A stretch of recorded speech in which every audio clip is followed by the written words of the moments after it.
Russia has begun implementing the Baikal-Amur Mainline 3 project, which in terms of complexity surpasses both the construction during the Soviet period and the modernization of the second stage. The task has been set to fully electrify the Great Mainline, which entails building new nuclear power plants and other interesting projects. We'll talk about why our country is once again taking on the Baikal-Amur Mainline, about 3 important news stories in civil aviation, and also about the hero of the week after a brief summary of positive news. The Soyuz-Two-One-A launch vehicle with the Condor FKA satellite number 2 successfully launched from the Vostochny Cosmodrome. Another batch of Su-34 fighter bombers has been delivered to the troops. Serial production of the Oreshnik missile system has begun. In Nizhny Novgorod, a Valde-45R hydrofoil vessel has been launched, and in Samara, another PV-20S project vessel has been launched. In the Donetsk People's Republic, repairs on a section of the federal highway R-280 Novorossiya were completed a year ahead of schedule. A new terminal of the Baikal International Airport has opened in Ulan-Ude. In Krasnoyarsk Krai, the second launch complex of the Spent Nuclear Fuel Processing Center has been put into operation. Coal mining has begun at the largest anthracite deposit in Russia, the Gorlovsky Coal Basin, located in Novosibirsk Oblast. In Ulyanovsk, production of Solar's trucks has been launched, and in Rostov Oblast, they started producing asynchronous traction electric motors of 4 new types. A microelectronics production facility has opened in Moscow Oblast. A large-scale technical sulfur production plant has started operating in Bashkiria, and the second phase of a waste processing complex has launched in Novosibirsk.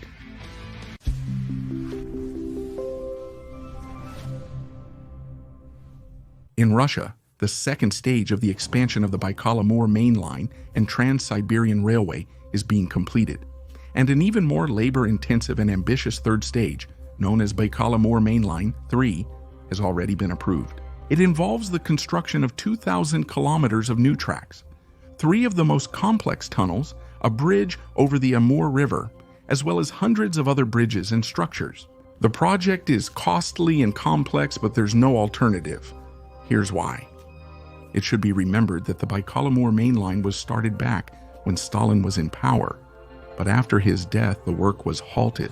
Only the sharp cooling of relations with China in 1969 forced our government to urgently return to the project. The Trans-Siberian Railway, already in existence at that time, would have been quickly seized by our eastern neighbor in the event of war, due to its proximity to the border. But a Baikal-Amur mainline lying deeper inland could become a fallback route. That is, a road necessary for delivering troops and resources along the extended front line. But it still had to be built, and this needed to be done quickly. That's why all the resources of the Union were channeled to the project. In 1984, the railway was completed and became one of the longest in the world, connecting the country and opening access to new deposits. Now it was necessary to build industrial areas, cities, bridges, and tunnels around it, and to give a powerful boost to the development of the Far East and Siberia. As you understand, the collapse of the Union put these plans on a long pause. The ideologists of liberal reforms not only managed to halt the development of Baikal-Amur Mainline, but also hurried to brand it as a totalitarian and senseless project. Here is what Yegor Gaidar said. The Baikal-Amur Mainline construction project is a typical example of a socialist construction of the century, economically absolutely senseless. No one ever thought about a simple question. Why are we building this railroad? What are we planning to transport on it, and in which direction? The project ended up costing about 4 times more than originally planned, and it was never fully completed. In some ways, he was right. After all, by 1997, the traffic on the highway had dropped to half of its peak level of 1990. However, this was a direct consequence of the collapse of the country's unified economic system. That is, those very liberal reforms introduced by Gaidar and his team. Fortunately, even in those difficult years, the government had the sense to maintain the highway despite its unprofitability, and gradually continued its construction, contrary to public opinion and pressure from the intelligentsia. Not everyone back then could have guessed that decades later, Baikal-Amur mainline would become extremely in demand.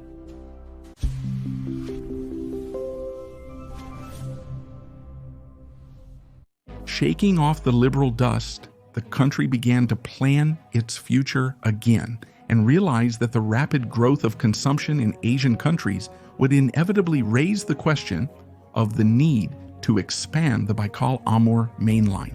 Already in 2013, a plan for the reconstruction of the mainline was adopted, which included the modernization of 1,500 kilometers of track, the Severo-Muisky Tunnel, the reconstruction of 39 stations, 106 railway bridges, and other facilities.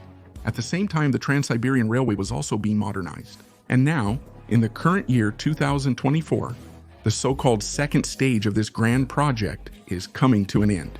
The idea has proven completely valid. If we hadn't started doing all this 10 years ago, we wouldn't have been able to redirect the flow of goods from west to east, and the sanctions would have dealt us a heavy blow. Specialists say that the current construction is even larger in scale and more complex than it was during the Soviet era. But there is still much more to be done because the third stage is beginning, or Baikal-Amur Mainline 3.0, as we called it. There are at least two serious factors that limit the capacity of Baikal-Amur Mainline. First of all, on many sections it remains single track, which means trains have to let each other pass and lose time.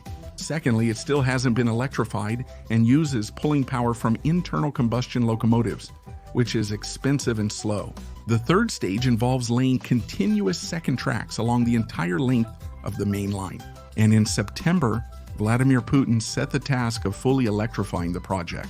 After that, the responsible officials were at a loss. Where can we get so much electricity? The answer in general is quite obvious.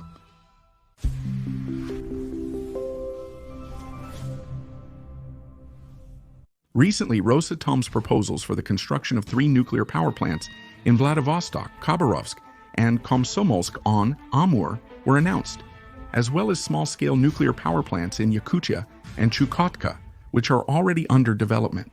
In total, this will provide more than 4 gigawatts of additional generation.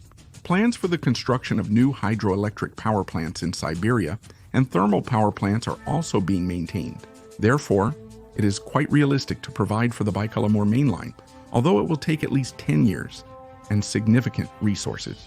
Gaidar would definitely not have approved of this. But what does construction give Russia today besides the ability to withstand Western sanctions? Already now, the Baikal-Amur mainline provides the country with 150,000 jobs. Within the eastern polygon, 23 million passengers are transported annually, apart from cargo. This creates demand for Russian locomotives and rail cars. Recently, the newest Tri-T-28 freight diesel locomotives from the Bryansk machine building plant, equipped with engines of their own production, have started arriving on the main line. The Baikal-Amur main line also serves as a testing ground for new materials, equipment, and digital solutions for transport management.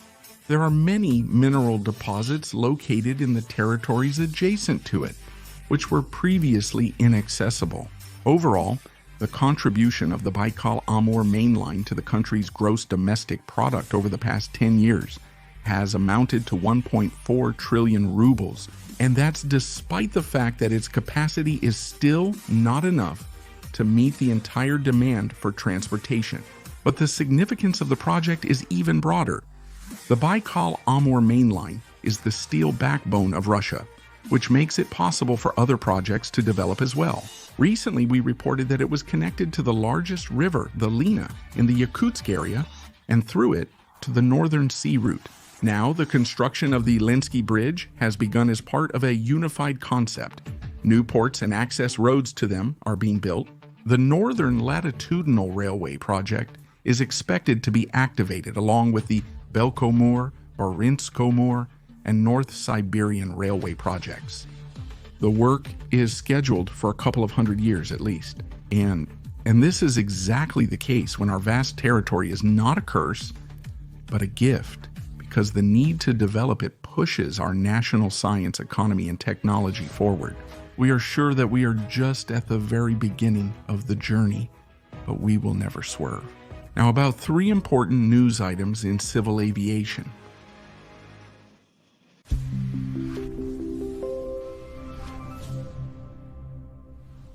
Last week, it became known about the first flight of the Flying Laboratory 2214, on which all imported components were replaced, namely 15 main and 30 secondary systems. Such tests are necessary to prepare for the serial production of the modernized version of this aircraft, which will soon begin at the Kazan Aviation plant. There has been no recent news about the important Il-114-300 aircraft project. However, this does not mean that it has been abandoned. As it became known, recently the second prototype completed another flight lasting 3 hours and 50 minutes. The tests evaluated the performance of Russian aircraft systems. In total, under the factory testing program in October to November 2024, the Il-114-300 has already completed 12 flights, so the work is progressing quite confidently. And here is a completely new project, the Tango training aircraft developed by the company S7. Its key feature is the use of composite materials and the ability to fly at speeds of 80 and even 65 kilometers per hour in takeoff configuration. A completely new piston engine, the APD520, is also being developed for the Tango, and it is already undergoing testing. We will keep you updated in the next episodes. By the way, on Thursday, we released a review on our channel about the Russian factory for serial production of unmanned aerial vehicles. Here they produce the first certified domestic agrodrone and other new products. If you haven't watched it yet, we strongly recommend checking it out at the link in the description. Next, about the Hero.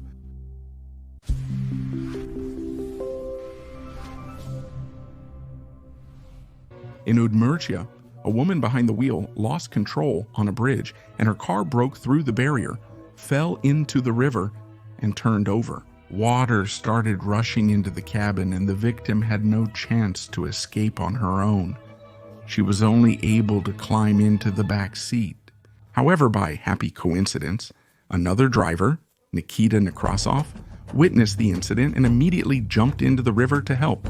Time was running out, and it was impossible to get the woman out because the door was jammed. Another car enthusiast helped.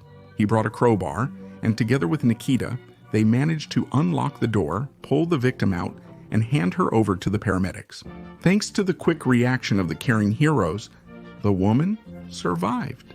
Take care of yourself and your loved ones.